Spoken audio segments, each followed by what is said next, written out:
नमस्कार, कसे आहात सगळे? मस्त मजेत ना? आज आपण चना डाळ घालून केलेली कोबीची भाजी बघणार आहोत. अतिशय साधी, सोपी आहे, पण तितकीच ती भाजी चविष्ट होते. तर ती भाजी मी कशी करते हे आज मी तुम्हाला दाखवणार आहे. तर त्यासाठी हा मी इथे कोबी घेतलाय. तो आधी मी चिरून घेते आणि नंतर आपण कृतीला सुरुवात करूया. कोबी तर मी चिरून घेतेच आहे, पण ही चण्याची डाळ आपल्याला घालायची की नाही भाजीमध्ये, तर ही मी 4 तास आधी भिजवून ठेवली होती आणि ती ही डाळ आहे. आणि तुम्हाला जर डब्याला पहाटे उठून लवकर भाजी करायची असेल तर तुम्ही रात्री डाळ भिजत टाकली तरी सुद्धा चालेल. आता कोबी चिरून झालाय. आता आपण भाजीसाठी फोडणी करायला घेऊया. आता मी कढई तापत ठेवली आहे. आता मी फोडणीसाठी तेल घालते.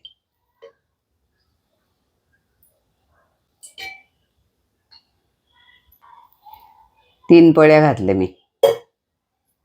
आता तेल तापलंय. आता मी फोडणी करते.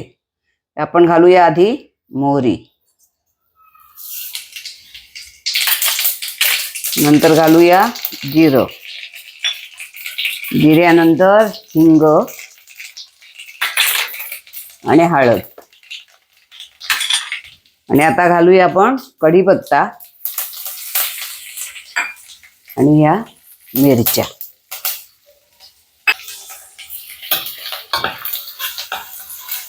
आता आपण डाळ घालूया. डाळ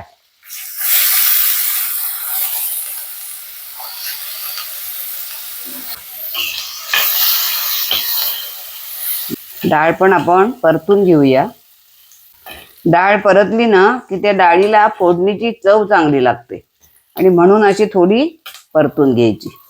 डाळ परतून झालेली आहे. आता मी हा कोबी घालते. भाजी अशी साधी सोपी आहे पण चविष्ट होते हा याची भाजी. डाळ घालून सुंदर लागते भाजी एकदम. आता कोबी पण मी चांगला ढवळून घेते.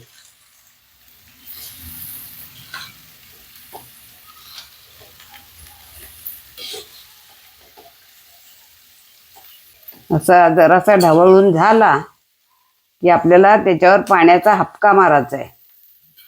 कारण ते डाळ आणि कोबी शिजायला हवं ना, पण थोडा वेळ असं परतून घ्यायचं आणि मग पाण्याचा हपका मारायचा. आता परतून झाली आहे. आता मी त्याच्यावर पाण्याचा हपका मारते आणि 2 मिनिटं मी आता ती परतून घेणार आहे आणि झाकण ठेवणार आहे. असा हपका मारून मारूनच ते आपल्याला शिजवून घ्यायचे. खूप पाणी एकदम घालायचं नाही, नाहीतर मग भाजी ओली होईल जास्त.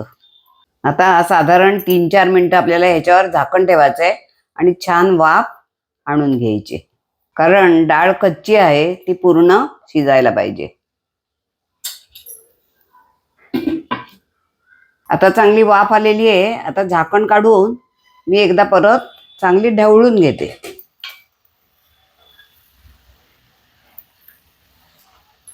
आता परत थोडं मी थेंबर पाणी त्याच्यात घालणार आहे आणि झाकण ठेवणार आहे परत,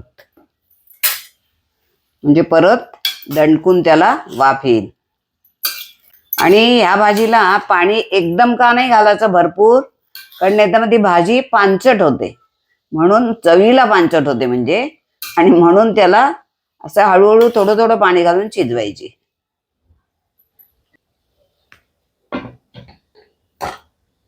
आता 3-4 वेळा झाकण ठेवून ही भाजी आता शिजलेली आहे. आणि आता आपण त्याच्यामध्ये मीठ घालूया. आणि मीठ नंतर का घालायचं, तर ती मावळली भाजी की किती झाली आहे हे साधारण आपल्याला अंदाज येतो आणि त्याप्रमाणे आपण मीठ घालू शकतो. म्हणून मीठ शेवटी घालायचं भाजी शिजून झाल्यानंतर. तसंच आता मी थोडं ढवळून घेते. आणि आता आपण घालूया चिमटीभर साखर.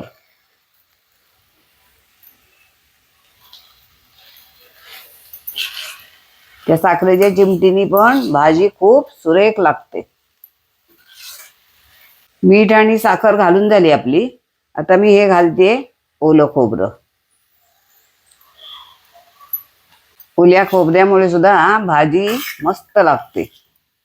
आणि दिसते पण सुरेख खोबऱ्यामुळे. आता खोबरं सुद्धा आपलं ढवळून झालं. आता आपण त्याच्यामध्ये घालूया कोथिंबीर.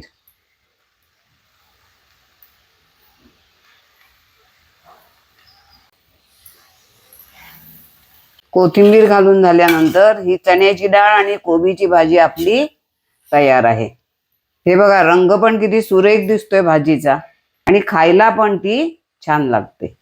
आता मी गॅस बंद करते, कारण भाजी आपली झालेली आहे. आज दाखवलेली डाळ आणि कोबीची भाजी जर तुम्हाला आवडली असेल तर शेअर आणि लाईक नक्की करा. आपण आता परत भेटूया अशाच एका छानशा व्हिडिओमध्ये. तोपर्यंत मस्त रहा आणि विशेष म्हणजे आनंदी रहा.